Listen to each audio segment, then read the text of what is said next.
simbirree san ajjeestee kaatee akkana bishaan ummaan kunuu eessaa gadi coba jettee ollaaltu bishaan suni gorora jawweeti jedhan. Jawwee inni beeytanii waan isin filattanirra waan rabbiin keessan isinii filata. Bismillah alhamdulillah. Assalatu wassalamu ala rasulillahi sallallahu alayhi wasallam. Assalamu alaykum wa rahmatullahi wa barakatuh. Ordoftoota hiyya warroonni islaamaa taatan nabirratti salawaata buusaa warroonni amantii biroo ka oromummaa walitti qabnummoo ashamaa harka fuunee baga jiraattan hundi keessan warri sagalee kiyya dhageettan baga rabbiin jiraachisee sa'aatii kanaan isin ga'ee isiniin jedha.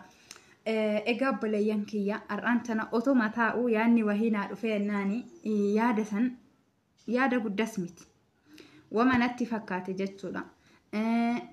Mee obboleeyyan kiyya wanti isiniin jechuu barbaade dhiiras tahee shamarran jechuudha. Warroonni wanti yaaddan isiniif hin guutamin namni kun waa baay'ee yaada. Fuudha barbaada ka hin fuudhin, heeruma barbaada ka hin heerumin, duniyaa godhachuu barbaada ka duniyaa sanis hin godhatin, ka immoo inuu hin taa'in jechuudha.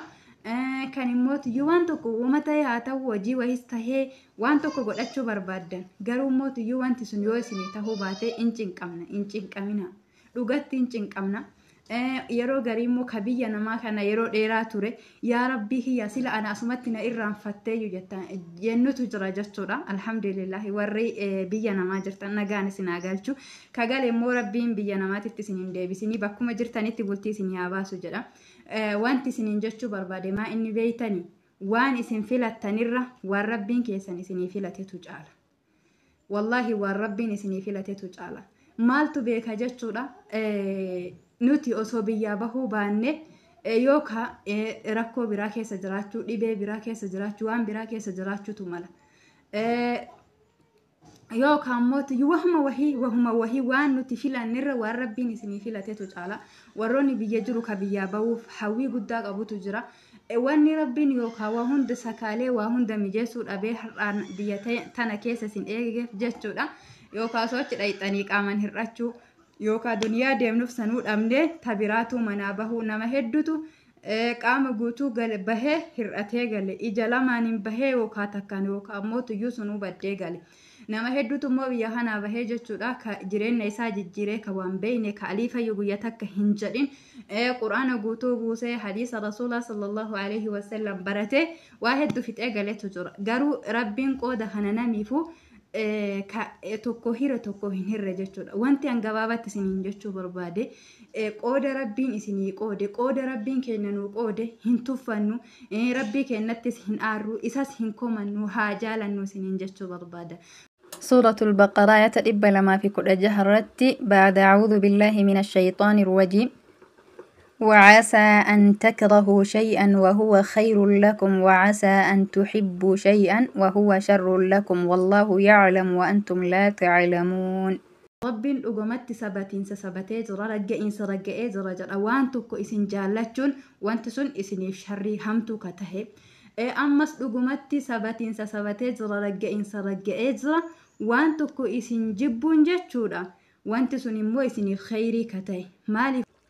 والله يعلم وأنتم لا تعلمون. والله الله يعلمني بك وأنتم إسنين ما لا تعلمونهم بيتنية. وان كيرين وقبا رب ما تبيك وان كيرين وقبا نتنبين أبدا في لنو كينا والله نتي في فلاتشو هندن دينو كنافو يوك قود ربين إسني قود جالتا وان ربين وان نتي في فلان أسو سنكس قد إجرات أسو وان تكون أكنا تهوبات يروجن نجاتشو وإن جدنا maalifu rabbiin gabricha isaa tokko bar abadan hin miidhu jechuudha. Namni haga rabbi adilii dalagu haqa dalagu hin jiru waan ta'eef nutu hin beeyne malee rabbi nu miidhaa hin jiru. Nutu hin beeyne malee rabbiin nu hin miidhu waan gabrichi isaa hin dandeenye abadan irra hin kaa'u. Fitna makana yeroo fattanu osoo fitnaan sun nama biraati irra tahee kayookaa of ajjeesu kayookaa akka malee tahu tu jira jechuudha. Garuu immoo tuyyuu haga imaana namaatiin qormaata rabbiin kenna. Maalifi gabricha ofii kana jechuudha. Abadan hin miidhu nam miidhu jedhaati amanan isiniin jedha. Tanatti aansee seenaa gabaabduu takkan isinitti hima. Seenaa tana yoo kanaan dura beeytan hin yaadattan yoo hin beeyne immoo anamaarraa yoo hin dhageettaniin isiniin jedha. Kanarratti laayikis barbaade maatis akkanaa taatan barbaadetii miti.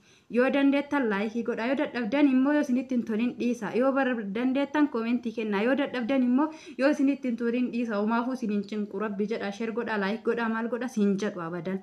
Warra akkas jedhullee hin deeggaru. Maaliifuu mirga abbaati. Egaa namitti takka saharaa keessa deemti. Saharaa jechuun lafa gammoojjii kabbonaa jechuudha. Wallahi akkaan in ulfaata. Nama bona laga keessa jiraatee fi gammoojjii keessa jiraatee fi aduu keessa deemeetu beekan isiniin jedha. Kaasatan amma adaamaan tun osoo gabbahanis subhaana jalla fi oola. In oo'iti yoo jettan dhugumatti akkaan oo'iti. Isinitti dheeresse afwan isiniin jedha. Egaa balayyaan kiyyaa saharaa keessa deemtii isa wajjinuu nafsee lama jechuun nama ulfa garaa qabu. Akka malee dheebottee deemtee osoo deemtu muka wahii argite.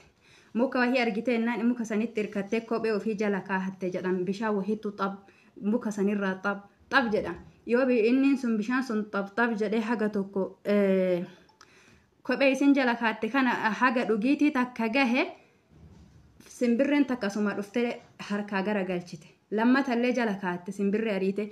Akkasuma gootee garagalchite simbirree yoo isin dhuguu kaatu. Sadaffallee yoonin isin jechuudha dhuguuf bishaan san nama dheebote nama nafsee lama namuma waan akkasii keessa tareetu beeka. Sadaffarrallee yoo isin jala kaatte simbirrattiin dhufteetiniin harkaa garagalchite bishaan san. Yeroo kana namittiin aartee osa fixattee dhagaan dhooftee ajjeefteedhaan simbirree san. Yoo isin simbirree san ajjeestee kaatee akkana bishaanummaan kunuu eessaa gadi coba jettee ollaaltu bishaan suni gorora jawweeti jedhan. Gorora jawwee keessaa gad coba jedhan bishaan sun. Garuu rabbiin isii akka isiin hin miidhamneef duutee miidhamurra dheebuma saniin isii miidhamu wayyaa fi simbirree sanitti ergee jechuu akka isiin gorora jawwee san dhuydee hin duune harkaa yeroo sadi galabbatte isiin immoo san wajjiinuun ajjeeftee yeroo kanatti namittiin tun gaddite. Edaanuu rabbii jechuudha akka hin duuneef anaa fi lubbuu ilma kiyyallee bitaa jiru ani immoo tuyyuu simbirre inni naa erge tanaayyuu ajjeese jette ofitti gaddite jechuudha. Kanaafuyyuu obboleeyyan kiyyaa waan nuti ofii filanne caalaa waan rabbiin kenna nuu filatetu caala. Gorsallee hin dhagaa jirra. Namarra beekaa akka isinitti dubbataa jiru kanarra beekaaf osoo hin taane wama rabbiin naa laafise namuma rabbi isaa laafise dubbataa miiree naa laafise dubbadhe yoo waan gaarii taate yaada keessan naa kennaa kennullee baattan mirga keessan isiniin jedhe duraayyuu. Egaa viidiyoon guyyaa har'aatiif qabadhee dhufe kana fakkaata. Yuutuubiin kiyyaas Aamuu Firii Faamilii jedha. Yoonin fedha keessan tahe dhaqamaatii ta'a yookaan immoo dirqama hin qabdaniin isiniin jedha. Anaaf isinillee warra waan hojjetu rabbii jecha. Warra waan dubbatus rabbii jecha dubbatu nu haa taasisu. Dalagaa isa duratti nu gammachiiftu. Dubbii isa duratti nu gammachiiftu hojjechuu fi dubbachuu nu haa laafisuun isiniin jedha. Haga isinii wajji ture kana keessatti wanni balleesse yoo jiraate dhiifama naa gootanii. Assalaamu alaikum warahmatullaahi wabarakaatuh.